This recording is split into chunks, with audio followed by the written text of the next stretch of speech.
guys, it's Kate. Welcome to Parental Analysis 101. Thank you for subscribing. Thank you for joining me. And if you haven't subscribed, please do. Don't forget to hit the bell so you know when I upload more videos. Also like and share as well. Guys, why is the affection, and I apologize, this might be long. Why affection is missing in some homes, affection towards children, is missing. Usually it is missing in some toxic homes. And as people that are going to be trying, raising children with people like the narcissists that, we're dealing with, it becomes even imperative that we know, what exactly is going on in the house. Like, my father, who was, I'm not sure if his parents are narcissists or not, but there's zero affection where he grew up, so everything is, you're pretty much on your own as a child, you understand? So there's no, hugging or let's sit down or hold hands. None of that happened with him. Of course, I can see how it turned out when he became a parent. My mother, on the other hand, is complete opposite. They were hands on and, holding hands, kissing on the cheek and hugging, those, two different things. And which, of course, I believe my siblings and I talk about that. They're like, oh, that's what gave us the fighting chance because on how we're dealing with our children, because that's exactly how all of us are dealing with our children is where there's affection in the house.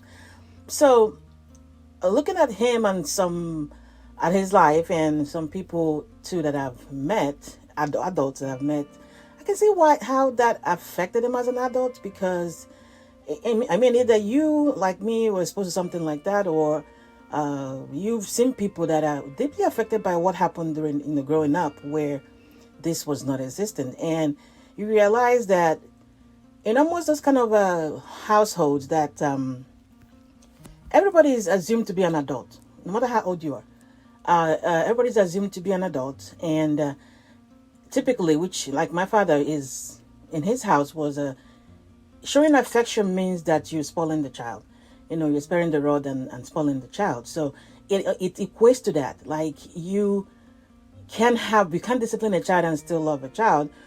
No, show affection, it automatically means that if I, sit down and talk to you or hug you or, it means that, I'm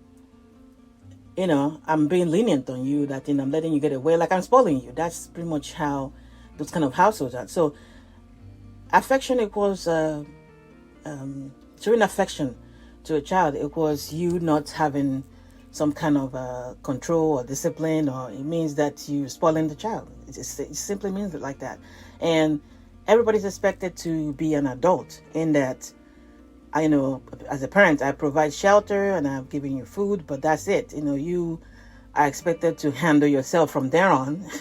Go figure yourself out. If you're hurt or something, you don't come crying to me because I'm not going to be able to, hold your hand and hug you and tell you it's going to be okay. And, rather you end up in those kind of households, they react the opposite direction where they're screaming at that child or telling them, you should toughen up. And, there's affection is non-existent because affection equates spoiling the child.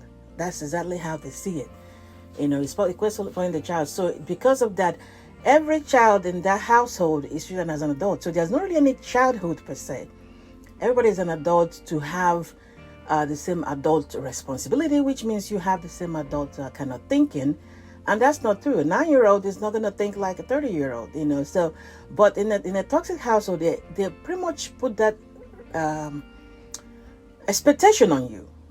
To act like an adult. And of course, what ends up happening is this most definitely opens up situations where different kinds of abuse start going on because everybody is viewed like as an adult in the house. It's viewed that way so that we don't need to sit down and hash out our feelings and hold hands and hug each other and whatever. No. But a 9-year-old is expected to think and process things like a 30-year-old because it's convenient that way. They have to, in those households, they have to look at you that way, so that you handle yourself, how you handle yourself, which means when kids end up being exposed to things, they're not even looked at as kids. They're looked at as adults that's supposed to handle this stuff, you know. So, like us going, as we're raising children with these people, definitely there's not going to be any kind of affection anyway towards from the narcissist towards the kids. Is pretend there's some kind of agenda, there's a plan, and all that stuff. So, it's not really because they genuinely love the child.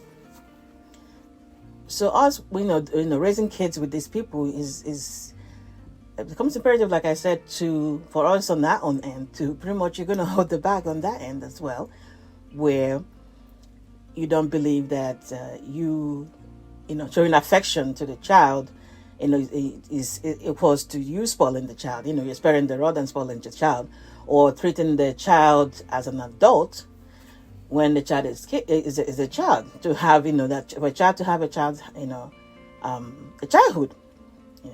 But like I said, seeing some people and adults that I've met, and they are making comments that their childhood is kind of completely different from mine. Like, so I'm talking about things where when my mother did this, or my father he was he didn't believe in that. So I mean, now that he's getting older with the grandchildren, you can see him making effort. But even when he sees you with the grandchildren, your kids, you can still see him trying to, if you're doing things, he's like, are you sure this is supposed to be happening?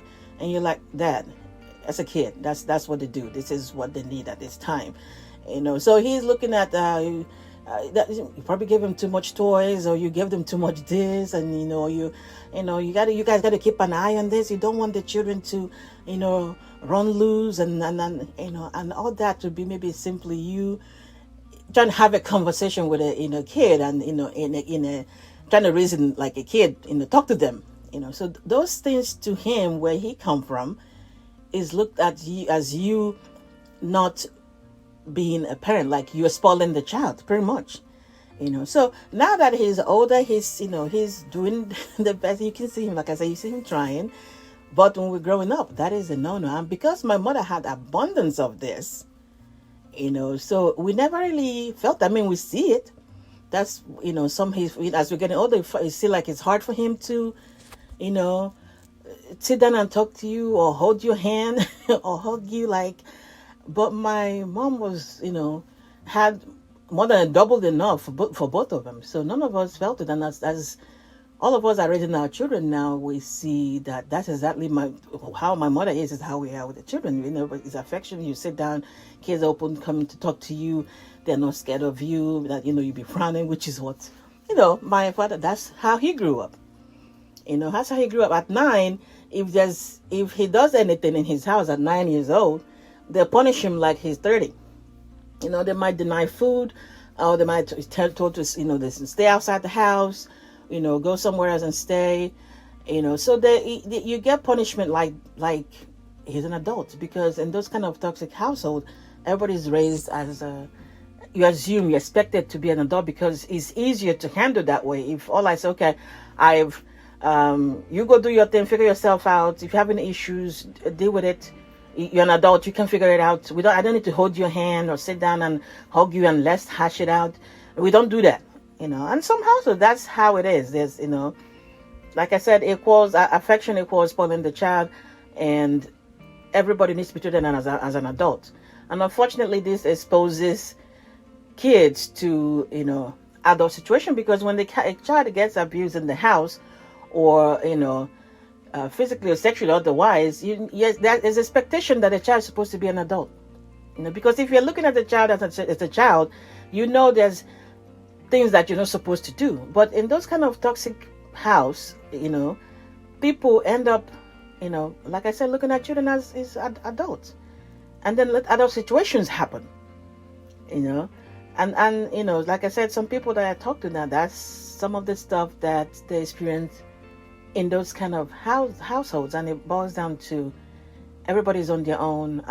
The least I could do is provide, shelter for you. You live here, but there's no discussion, them sitting down with their parents or chit-chatting or laughing about something, or because all that is not, no, you just live here.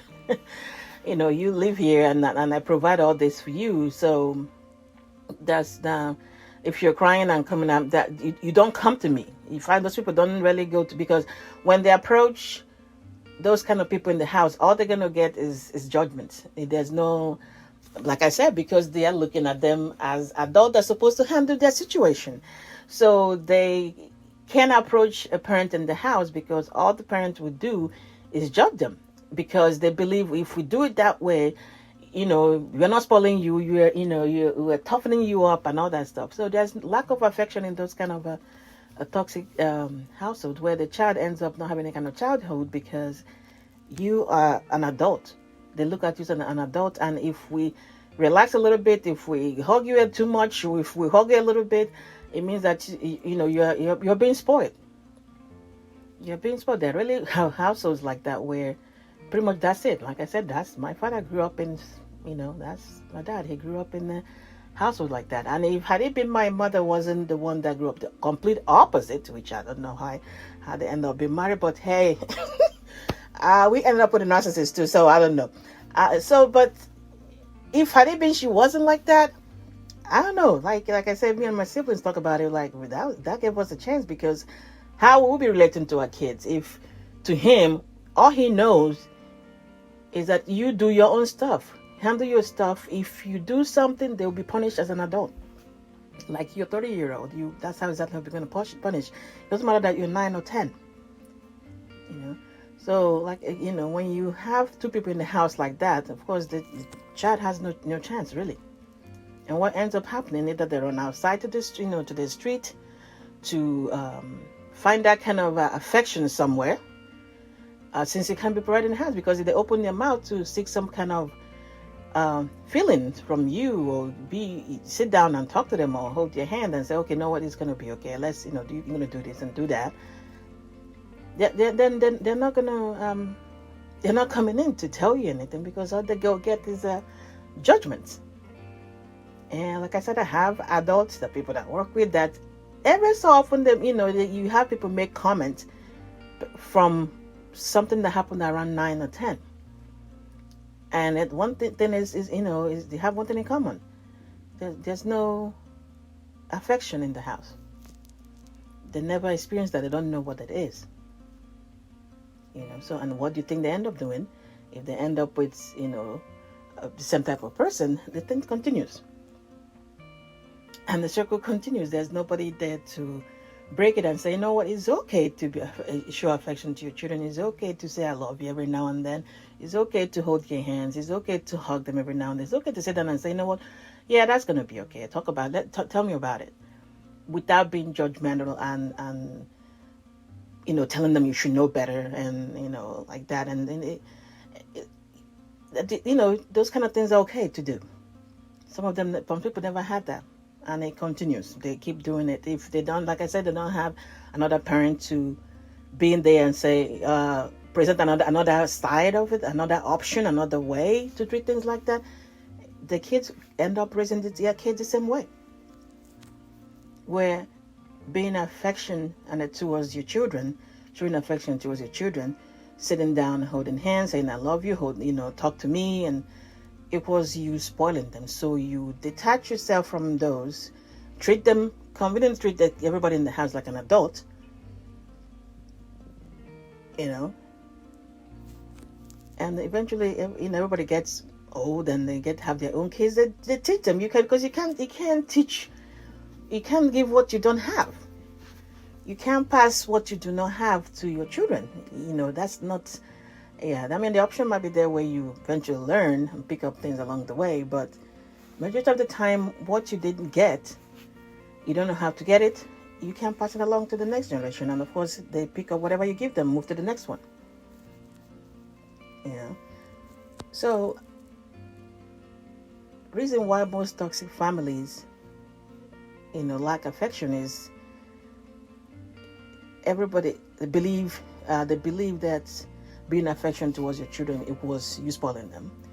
And because of that, everybody is expected to be an adult, regardless of age. Because which is not true.